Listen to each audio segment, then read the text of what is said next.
Hello students, myself Sandeep sir. All of you subscribe my channel. Today we are going to study economics of class 11th, microeconomics, chapter number 4, consumer equilibrium and difference curve analysis. Indifference curve analysis as different from utility analysis. Beta, in last chapter, lesson number 3rd, we studied consumer equilibrium by cardinal approach, that is by counting. Means in that we express the utility in the terms of cardinal number such as 1, 2, 3, etc. But IC curve analysis of consumer equilibrium in the terms of order, in the ranking form. Beta, in this we can express our satisfaction in the ranking form, not in the form of number. मतलब कि हमने last year chapter में जो पढ़ा था उसमें हम 1, 2, 10, 20 के फॉर्म्स में अपनी यूटिलिटी को मेज़र करते थे, बट अब हम जो मेज़र करेंगे अपनी यूटिलिटी को वो रैंकिंग फॉर्म में करेंगे, जैसे कि I like banana more than Apple, I like grapes more than banana, like this. Now, what is the assumptions of IC curve analysis? बेटा IC analysis of consumer equilibrium का assumption यानी मान्यताएं क्या होती हैं? तो पहला इसमें ये है कि money income of the consumer is given and does not change. जो भी मनी इनकम होगी कंज्यूमर की वो दी होगी, वो बदलेगी नहीं. और दूसरा बेटा दिया गया है a consumer spend his income on such goods which can be substituted for each other. मतलब हम इसमें उन दो गुड्स की बात करेंगे, यानी कंज्यूमर अपनी इनकम को उन दो गुड्स में यूज़ करेगा जो कि एक दूसरे की सब्स्टिट्यूट है, जैसे कि एप्पल और ऑरेंज, थम्स अप या Pepsi, like this. Now next assumption is consumer preferred for the two goods is well defined. Generally speaking, his intensity of desire for a good would increase when he has less of it. मतलब बेटा ये ऐसा होना चाहिए कि यदि दो में से कोई भी एक गुड्स उसके पास कम है तो उसको इच्छा हो कि वो और खाए. This intensity of desire for a good would decrease when he has more.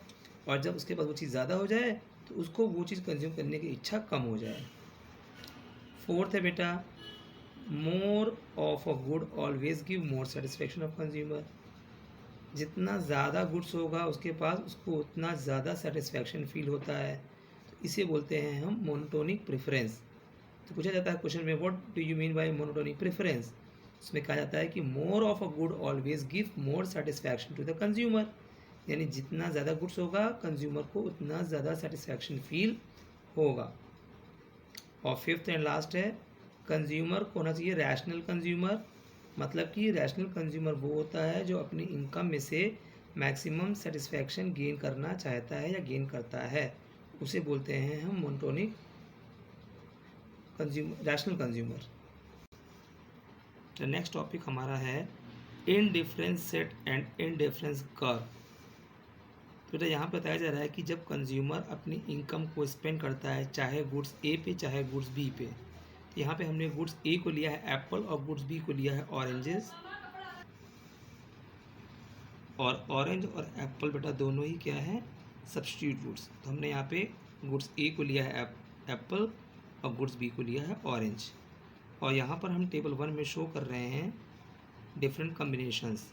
मतलब बेटा ये है कि जैसे case A B C D दिया है आपको, तो बोला जा रहा है कि केस ए में अगर हमने एक एप्पल और 10 ऑरेंज कंज्यूम किया तो जो हमें सेटिस्फेक्शन मिलेगा उतना ही हमको बी केस में मीन्स 2 एप्पल और 7 ऑरेंज खाने से मिलेगा. सी केस में 3 एप्पल और 5 ऑरेंज खाने से मिलेगा. और डी में अगर हम 4 एप्पल और 4 ऑरेंज खाएंगे तो भी हमको सेम लेवल ऑफ सेटिस्फेक्शन मिलेगा. मतलब कि इन चारों में हमें सेम लेवल ऑफ सेटिस्फेक्शन मिलेगा. तो जो हमने टेबल देखा उससे हम ये ऑब्जर्व कर पा रहे हैं कि कॉम्बिनेशन जो भी हो, चाहे ए, चाहे बी, चाहे सी, चाहे डी, उस कंज्यूमर का ये दो गुड्स का होना चाहिए। यानी कि इसमें ए गुड्स और बी गुड्स मीन्स एप्पल और ऑरेंज दोनों है। फिर बेटा सेकेंड पॉइंट में कह रहा है कि each combination offer same level of satisfaction. जैसे मैंने पहले आपसे कहा था, अगर वो कॉम्बिनेशन ए को चुने, चाहे बी को, चाहे सी को, चाहे डी को, चारों में उसको सेम लेवल का सेटिस्फैक्शन मिलेगा। और थर्ड पॉइंट में कह रहा है बेटा, as there is no difference among combination of A, B, C and D, we may say that the consumer is indifferent across these combinations। मतलब कि जब सब बराबर ही है तो कोई डिफरेंस नहीं है, तो क्या बन गया वो इनडिफरेंस सेट। और अब यहाँ पे पूछा भी गया है आपको, व्हाट इज इनडिफरेंस सेट। आप बताएंगे these are of those combination of two goods which offer the consumer the same level of satisfaction. चाहे वो ए कॉम्बिनेशन हो, चाहे बी कॉम्बिनेशन हो, चाहे सी कॉम्बिनेशन हो, चाहे डी कॉम्बिनेशन हो, सारे कॉम्बिनेशन में उसको सेम लेवल ऑफ सेटिस्फैक्शन मिल रहा है, इसीलिए इसको बोलते हैं इनडिफरेंट सेट। अभी जो चीज़ हमने आपको बताई थी टेबल के फॉर्म में, वही बेटा यहाँ बना हुआ है ग्राफ के फॉर्म में। तो उसी टेबल 1 के हिसाब से इस टेबल ग्राफ 1 को हम प्लॉट करेंगे, तो हमें इसको बोलेंगे इनडिफरेंस कर्व। जो नंबर्स के फॉर्म में था वो था इनडिफरेंस सेट, और ये है हमारा इनडिफरेंस कर्व, क्योंकि ये ग्राफ के फॉर्म में शो किया गया है। दोनों की सेम चीज़ें हैं, जो भी assumptions थे वो बोथ आर सेम। देखो बच्चों, आपको यहाँ बताया भी गया है कि इनडिफरेंस कर्व क्या है। It is a diagrammatic presentation of indifference set of a consumer. यानी कि जो भी आपने अभी टेबल के फॉर्म में बनाया था, नंबर्स के फॉर्म में बनाया था, उसी को अगर हमने ग्राफ के फॉर्म में शो कर दिया तो वो कहलाता है हमारा इनडिफरेंस कर्व। अब हम पढ़ेंगे properties of indifference curve. Indifference curve की क्या प्रॉपर्टी होती है। पहला है IC curve slopes downward. IC curve slopes downward from left to right. जैसा कि आपने देखा था ग्राफ में पहले भी कि ये ग्राफ देखिए लेफ़्ट से राइट की ओर जा रहा है और ऊपर से नीचे की ओर जा रहा है। स्लोप डाउनवर्ड यानी ए के नीचे देखिए बी है, सी, डी डाउन होता जा रहा है। मीन्स ये कर्व जो है फ्रॉम लेफ़्ट टू राइट जा रहा है और डाउनवर्ड जा रहा है। इसी को हम बोलते हैं नेगेटिव स्लोपिंग। और बेटा ये शो करता है कि जब किसी भी कंज्यूमर को दूसरा गुड्स ज़्यादा खाना होता है तो पहले गुड्स में से कुछ यूनिट सेक्रीफाइस करनी पड़ती है। वो एक साथ दोनों गुड्स को बढ़ा नहीं सकता कंजम्पशन। एक गुड्स के कंजम्पशन को बढ़ाने के लिए उसे दूसरे गुड्स के कंजम्पशन को कम करना पड़ेगा, इसलिए आईसी कर्व स्लोप डाउनवर्ड होता है। जैसा कि आप यहाँ ग्राफ में देख पा रहे हैं, आईसी स्लोप्स डाउनवर्ड और it shows a negative slope. आप देख रहे हैं ना, एक के नीचे बी आया है, मतलब जो पहले था कॉम्बिनेशन उसमें से दूसरे को बढ़ाने के लिए एक की क्वांटिटी को सेक्रीफाइस करना पड़ता है। जो हमारा नेक्स्ट है प्रॉपर्टी वो है IC is convex to the origin. बेटा इसका मतलब क्या होता है। इसका मतलब बेटा ये होता है कि आईसी हमेशा घटता है। We move along the IC curve from left to right, जैसे कि हमने देखा कि लेफ्ट से राइट की ओर जा रहा है, और इसका मार्जिनल रेट ऑफ सब्स्टिट्यूशन जो है उसी की वजह से ऐसा होता है। और बेटा ये इंडिकेट करता है कि consumer is willing to substitute one goods for another, यानी एक गुड्स को छोड़ना पड़ता है दूसरे गुड्स को पाने के लिए। अब हम पढ़ेंगे कि यहाँ पे एमआरएस क्या होता है। तो here it is given that marginal rate of substitution MRS refers to the rate at which the consumer is willing to substitute one goods for the other। यानी बेटा भैया वह रेट होता है कि जिस रेट से कोई भी कंज्यूमर एक गुड्स को सेक्रीफाइस करता है दूसरे गुड्स को पाने के लिए। और देखिए बेटा यहाँ पे आप देख पा रहे हैं कि IC इज़ कॉन्वेक्स कैसे है, क्योंकि बेटा यहाँ पे MRS जो है डिमिनिशिंग है। मतलब आप यहाँ देख पा रहे हैं, यहाँ पर जो भी है आपको दिख रहा है टेबल पे, टेबल में आपको दिख रहा होगा यहाँ पे ये दिया है -1.5, फिर दिया है -0.75 और दिया है -0.2। Means it implies diminishing MRS, इसलिए इसको हम बोलते हैं IC is convex to the. Now our third property is higher IC curve shows higher level of satisfaction. बेटा यहाँ पे आप देख सकते हैं कि एक IC बना है ब्लू कलर से IC1, फिर बना है IC2, फिर IC3 ग्रीन कलर से बना है, फिर येलो से दिख रहा है आपको IC4। बेटा आप यहाँ पे देख पा रहे हैं कि जो भी IC सबसे हाइयर है, तो IC4 जो है वो हाइयर है। बेटा ये देता है हाइयर लेवल ऑफ सेटिस्फैक्शन, क्योंकि बेटा इसका जो कॉम्बिनेशन है वो दोनों गुड्स का ज़्यादा है।